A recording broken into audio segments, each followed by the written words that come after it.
Israel, porque Apocalipse 6, 1 ao 2, e havendo o cordeiro aberto um dos selos, olhei e ouvi um dos 4 animais que dizia, como em voz de trovão, vem e vê. E olhei, e eis um cavalo branco, e o que estava sentado sobre ele tinha um arco, e foi-lhe dada uma coroa, e saiu vitorioso para vencer.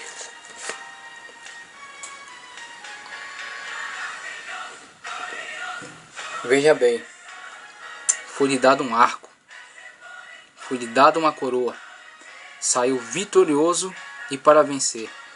Quer dizer, a coroa não é dele, o arco não é dele, a vitória também não é dele.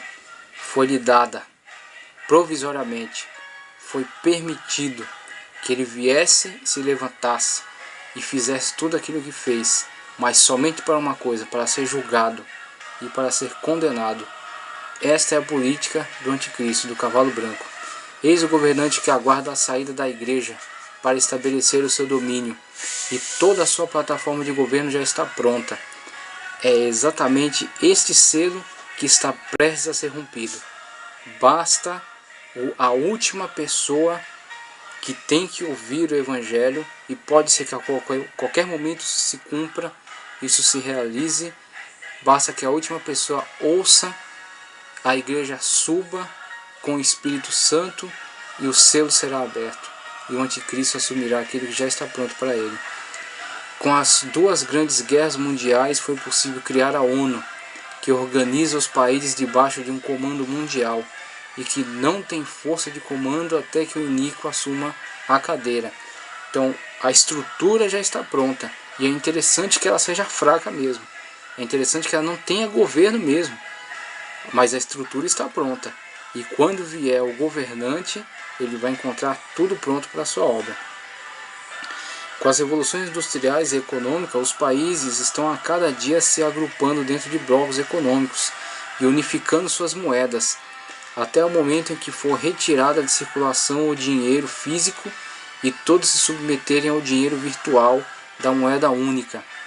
E aí é coisa que a gente não precisa fazer grande esforço, né?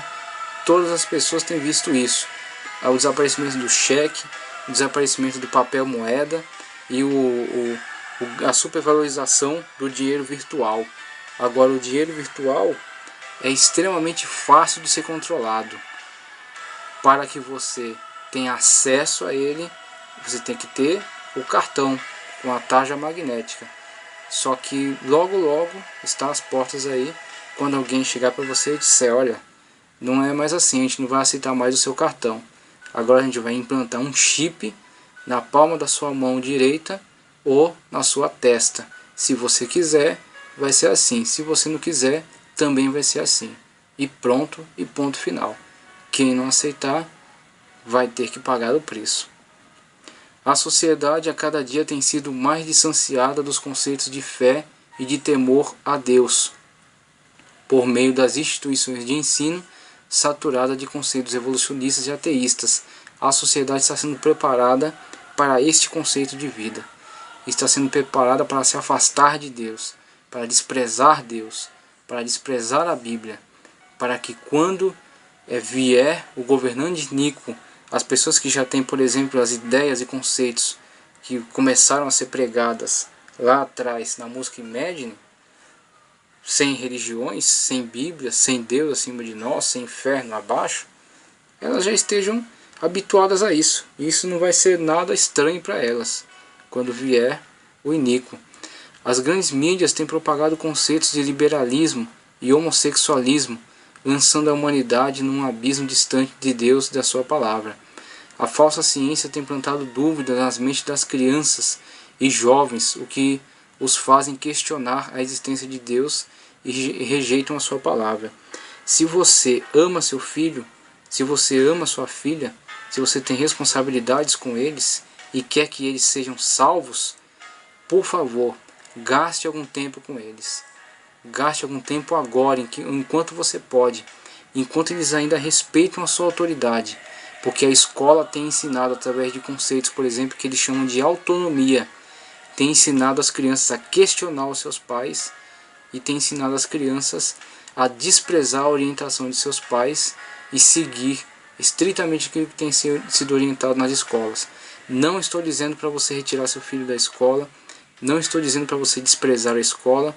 Estudei pedagogia, sei a importância que tem a educação, sei que existem muitos profissionais sérios envolvidos na educação, só que ninguém tem a obrigação de educar o seu filho. Eles simplesmente ensinam ciência para o seu filho. Eles simplesmente ensinam práticas de escrita, contabilidade, ciências, arte, somente isso. Quem educa seu filho é você. Então, por favor, desligue a televisão, põe de lado um pouco as suas coisas, seus afazeres, sente com o seu filho e com a sua filha e pergunte o que ele tem aprendido, o que está no seu coração, o que está na sua mente, enquanto você pode, plante a semente do Evangelho no coração dele, para que você não o veja perder-se para o mundo. Aí a ONU, essa grande estrutura pronta para receber o grande líder mundial, que ainda não tem um líder forte e nem terá, porque essa cadeira será ocupada por ele. E estão aí os blocos econômicos, o BRIC, por exemplo, que é um dos mais novos, Brasil, Rússia, Índia e China. Então, os países hoje, por mais numerosos que sejam, por favor, coloque na sua mente isso, entenda. Os países, por mais numerosos que sejam, por mais diferentes que sejam, religiões diferentes, línguas diferentes, culturas diferentes, não interessa o quanto diferente que sejam, eles têm que estar alinhados dentro de blocos econômicos. E esses blocos econômicos governam a situação política e econômica. Brasil não tem nada a ver com Rússia, que não tem nada a ver com China, que não tem nada a ver com Índia. São países completamente distintos, só que, independente das suas distinções político-ideológicas, eles têm que se alinhar debaixo de um mesmo bloco político-econômico para ter expressão no mundo. E o que significa isso? Eles entregam as suas leis, a sua política, a sua forma de governança a um líder comum que administrará este bloco econômico. Então o que vale para um vai valer para todos que estão dentro desse bloco. E aí esse bloco está interligado com outro maior, com o Mercosul, por exemplo, com outro bloco que agrupa esses. E fora desses blocos, por exemplo, essa questão política somente, que aliás de repente é das mais fracas. Você tem ao lado as marcas, os grandes conglomerados de marcas, e você tem diversas marcas, mas muitas delas governadas por um grupo de empresários, e esse grupo de empresários tem que prestar contas a um empresário majoritário. Então, de tudo isso aqui, de todo o resumo da ópera é: a besta que vai subir terá 7 cabeças e 10 chifres. 7 por quê? Imitando sempre aquilo que é da parte de Deus. Então por isso que ela adota o número 7. O que ela diz com isso? Está plena, está completa. A besta que assume as características daqueles 4 animais de Daniel, e ela tem 10 cabeças. Porque ela tem 7 cabeças. Por que ela tem 7 cabeças? Porque ela está dizendo: eu estou completa, eu estou plena. E ela tem 10 chifres. Por que ela tem 10 chifres? Porque ela tem um grupo reduzido de lideranças, de líderes. Chifre, no contexto bíblico do Antigo Testamento, significa poder. O chifre do boi, por exemplo, é onde está o instrumento de ataque. Então o touro, quando ataca um outro animal, ele ataca com o seu chifre. Ele usa o chifre para perfurar esse outro animal. Assim, essa simbologia é trazida para dentro do texto bíblico. A besta tem 10 chifres. Ou seja, cada chifre dele significa o quê? O poder. Ela tem 10, um grupo de 10 que governa sobre 200, 300 países. E desses 10, o que eles fazem com ela? Entregam o poder a ela. Então, é isso que você precisa entender.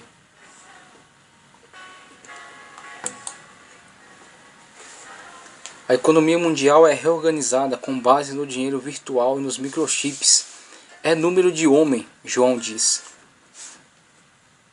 E também, quem tem sabedoria pode entender. Não necessitamos aqui de tomar o caminho de muitos que, por meio de especulações, chegaram a inúmeras conclusões tais como: seria o Papa, seria o WWW, seria Hitler. Mais importante é saber que quando João diz ser número de homem, logo é número com o qual convivemos. Preste atenção, entenda. É número da nossa convivência. E você acha que será difícil para identificar aqueles que se recusarem a aceitar a marca da besta? Na verdade, todos nós já estamos sendo monitorados por este olho oculto, que por causa do Espírito Santo, por enquanto, só pode nos observar e aguardar a hora para a sua manifestação. Inclusive, ele já tem feito testes. Ao longo da história já fez testes. Você tem aí ao lado a imagem, uma primeira imagem da Terra sendo circulada por satélites, que estão observando tudo, que estão vendo tudo. Você tem a IBM, que a gente já citou aqui, foi grande parceira do nazismo na catalogação dos judeus. Você tem Hitler nos seus discursos inflamados. Você pega a imagem de Hitler, você pode fazer uma inferência, você pode fazer uma imaginação a partir disso do que serão os discursos do anticristo. Quem é que não tem um celular hoje? Quem é que não tem um aparelho de computador? Quem não tem um tablet? Um aparelho televisor em casa? Com TV a cabo, esse tipo de coisa? Então você pense, quantas ferramentas existem para que o seu discurso chegue em tempo real em cada lugar do mundo, em cada lugar do planeta. Isso não é à toa, meu irmão, isso não é à toa. Isso tem um propósito, tem um significado. E você vê a imagem mais abaixo, os corpos dos judeus que foram capturados e foram mortos covardemente pelos nazistas. Isso foi um teste muito bem sucedido. E esse teste bem sucedido será aplicado quando chegar a hora interessante para eles. E para quem continuar a duvidar da eficácia de Satanás em estabelecer o seu governo por meio do anticristo, eu lhe digo que ele já testou o seu sistema e comprovou a sua eficácia.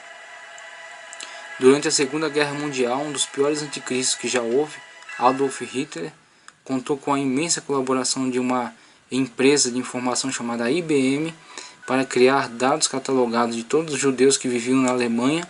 Pronto o trabalho, todos foram transferidos para campos de concentração, onde milhões foram mortos no episódio conhecido como Holocausto. Agora vamos dar uma olhada panorâmica sobre os fatos que são elencados no Apocalipse e que devem ser objeto de estudo específico. Por exemplo, estabelecimento da religião universal, Apocalipse 17. E veio um dos 7 anjos que tinham das 7 taças, e falou comigo dizendo: Vem e mostrar-te a condenação da grande prostituta, que está sentada sobre muitas águas, com a qual se prostituíram os reis da terra, e os que habitam na terra se embebedaram com o vinho da sua prostituição. E levou-me em espírito a um deserto, e vi uma mulher assentada sobre uma besta de cor de escarlata, que estava cheia de nomes de blasfêmia, e tinha 7 cabeças e 10 chifres, e a mulher estava vestida de púrpura e de escarlata, e adornada com ouro, e pedras preciosas e pérolas, e tinha na sua mão um cálice de ouro cheio de abominações, e da imundícia da sua prostituição, e na sua testa estava escrito o nome, Mistério, a Grande Babilônia.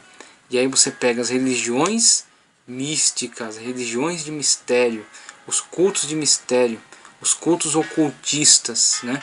Aquilo que está não completamente revelado, mas que é revelado um trecho, uma parte, para chamar a atenção, e aí só então depois vai sendo aos poucos revelada a sua verdade. Esse mesmo mistério é que participa, é que está presente na atuação dessa prostituta, a mãe das prostituições e abominações da terra. E vi que a mulher estava embriagada do sangue dos santos e do sangue das testemunhas de Jesus. E vendo eu, maravilhei-me com grande admiração. Esta mulher que João vê montada sobre a besta, nada mais é do que o estabelecimento da religião universal do anticristo.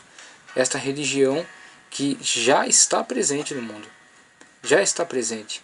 Essa religião não tem uma placa, não tem um registro, não tem um local de culto. Ela ainda é um espírito atuante, como o nome que estava sobre a testa da besta, mistério, a grande Babilônia.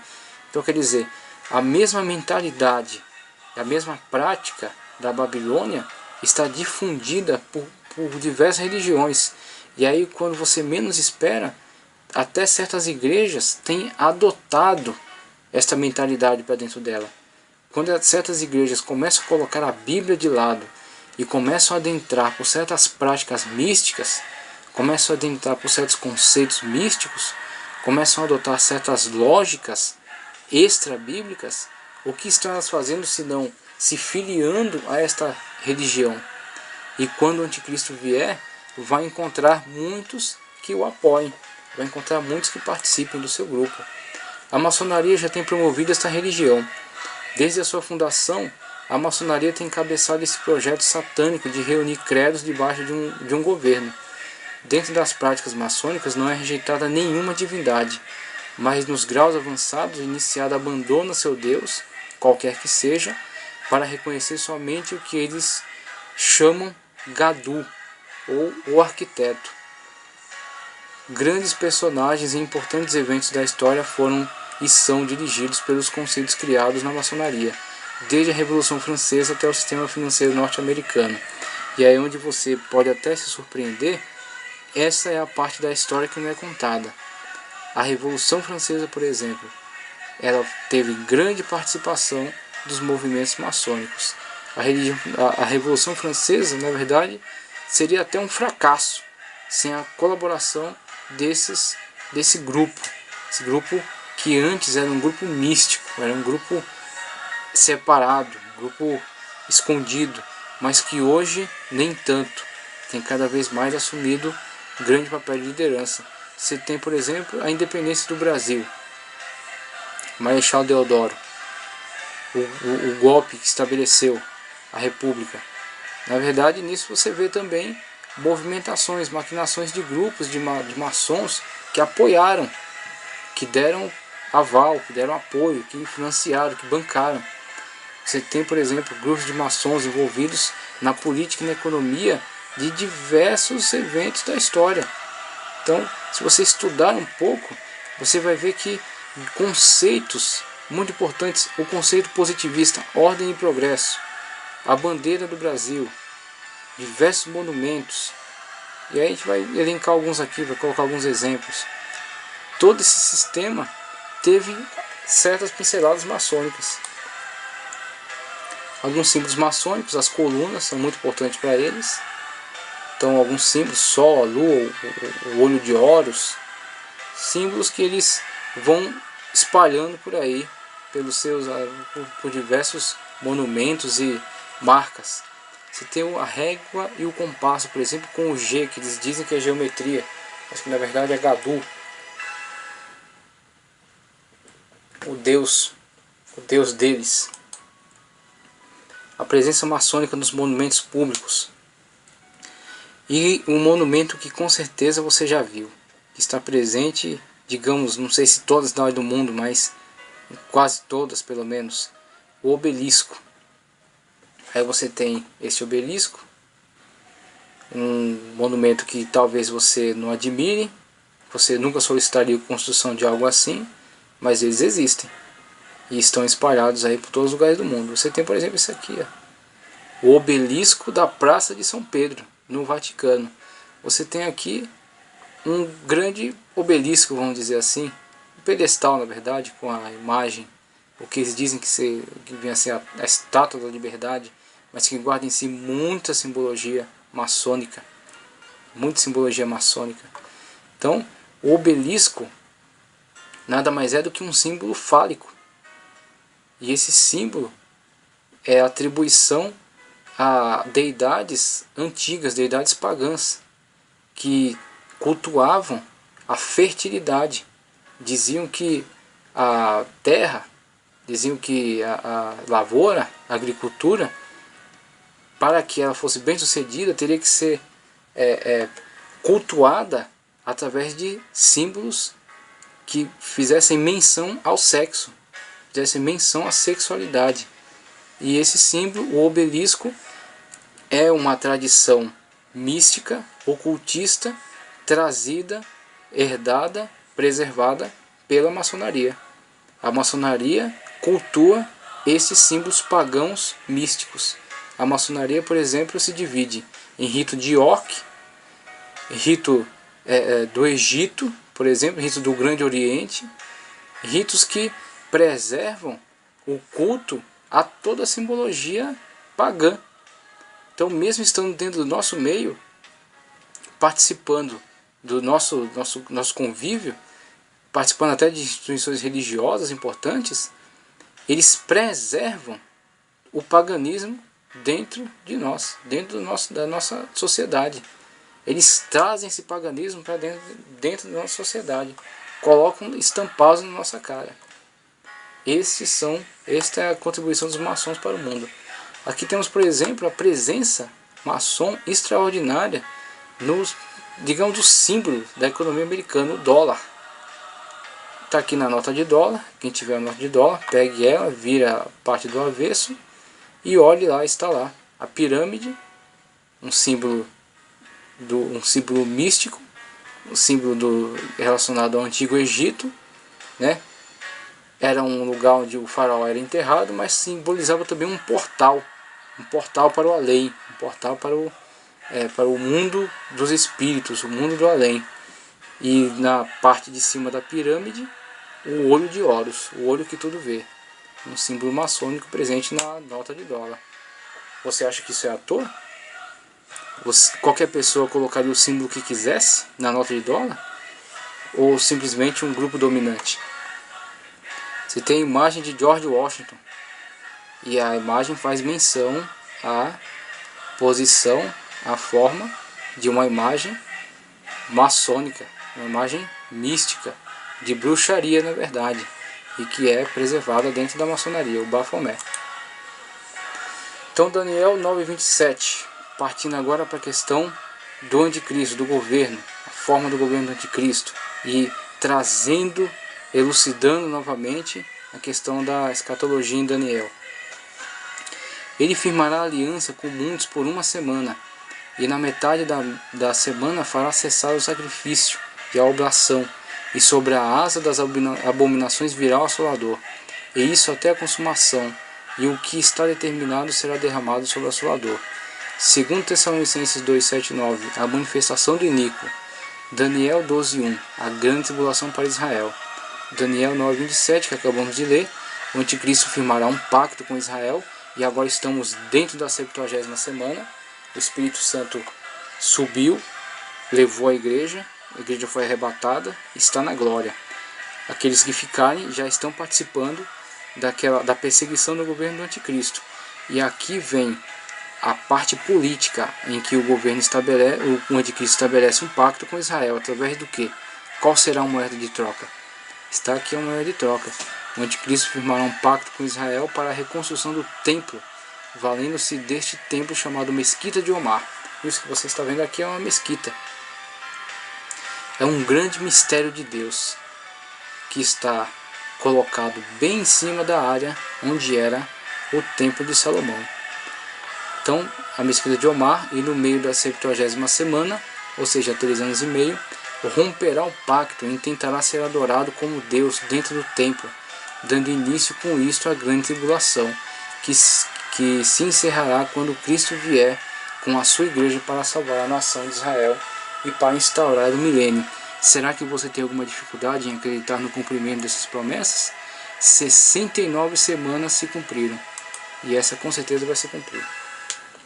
Logo após o anticristo quebrar o pacto durante os 3 anos e meio, dá-se ao início da grande tribulação, que foi anunciada por Cristo, que disse: se não fosse abreviada, ninguém sobreviveria. Nessa época será cumprido o programa que está escrito nas pedras da Geórgia, o qual estipula, olha só, entenda essa situação, o qual estipula um número ideal para a população mundial em 500.000 pessoas, sendo que o globo, ao longo do globo terrestre, há milhões de habitantes, milhões de pessoas. E como você pensa que chegarão a este número? Veja os outros 3 cavalos que são liberados pelos selos. Então você tem aí a anunciação do projeto dele.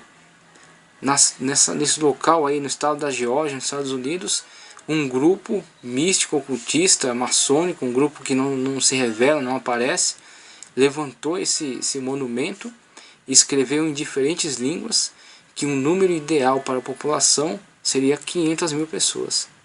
Agora diga para mim, como reduzir a população a um número de 500 mil pessoas? Se não através da espada, da peste, da fome e da guerra. Eis a política do anticristo. Em Apocalipse 19, 11 ao 21, é descrita a grande batalha que termina com o governo do anticristo e estabelece o reino de Cristo por 1000 anos. Neste local se reunirão as tropas, após a 7ª taça ser lançada sobre o ar, e os espíritos que saírem do anticristo, da besta e do falso profeta, enganarem as nações e trazerem elas para cá, para se reunirem aqui e tentar exterminar Israel do mapa, quando o Senhor Jesus Cristo, montado num cavalo branco, com as vestes salpicadas de sangue, com escrito na sua coxa, Rei dos Reis e Senhor dos Senhores, vier juntamente conosco, libertar Israel, lançar o anticristo e o falso profeta no lago de fogo, amarrar Satanás por 1000 anos e nós governaremos juntamente com ele. Apocalipse 19, 11 a 21. Vi o céu aberto, e eis um cavalo branco, e o que estava sentado sobre ele chamava-se Fiel e Verdadeiro, e julga e peleja com justiça. E os seus olhos eram como chama de fogo, e sobre a sua cabeça havia muitos diademas, e tinha um nome escrito que ninguém sabia senão ele mesmo. E estava vestido de uma veste salpicada de sangue, e o nome pelo qual se chama é Palavra de Deus. E seguiu nos exércitos do céu em cavalos brancos, vestidos de linho fino, branco e puro, e da sua boca saiu uma espada aguda, para ferir com ela as nações, e ele as regerá com a vara de ferro, e ele mesmo é o que pisa o lagar do vinho do furor da ira do Todo-Poderoso. Eis aí o governo que esperamos, eis aí a nossa esperança.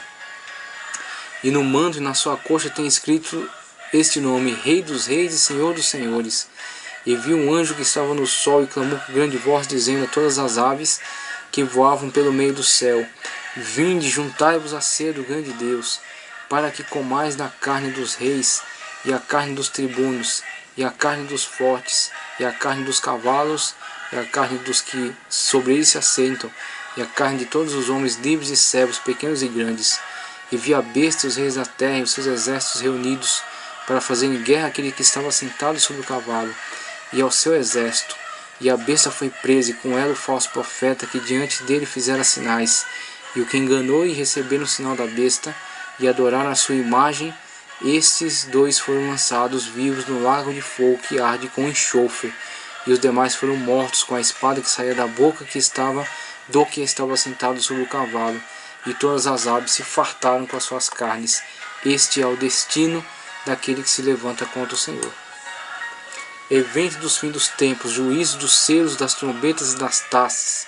Está em Apocalipse de 6 a 18.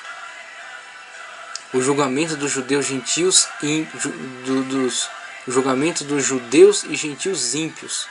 A separação dos carneiros e dos bodes. Ezequiel 20, 33 a 38, Mateus 25, 31 a 46, Apocalipse 19, 15 a 21 e Apocalipse 21 ao 4. Satanás amarrado por 1000 anos em Apocalipse 21 ao 3. Ressurreição dos santos da grande tribulação, Daniel 12, 2, Apocalipse 24. Reino milenar, Apocalipse 25 ao 6. Rebelião final e término do milênio, Apocalipse 27 ao 10. Ressurreição dos ímpios e juízo final, Apocalipse 20, 11 ao 15. Talvez um dos piores trechos das Escrituras, dos mais terríveis, dos mais pesados. Vale a pena fugir desse julgamento, vale a pena estar fora dele, vale a pena tirar quantas pessoas for possível tirar desse julgamento. E vi um grande trono branco, e o que estava sentado sobre ele, de cuja presença fugiu a terra e o céu, e não se achou lugar para eles. E viu os mortos, grandes e pequenos, que estavam diante de Deus, e abriram seus livros. E abriu-se outro livro, que é o da vida, e os mortos foram julgados pelas coisas que estavam escritas nos livros, segundo as suas obras. E deu o mar os mortos que nele havia, e a morte e o inferno deram os mortos que nele havia, e foram julgados cada um segundo as suas obras. E a morte e o inferno foram lançados no lago de fogo. Esta é a segunda morte. Aquele que não foi achado escrito no livro da vida foi lançado no lago de fogo.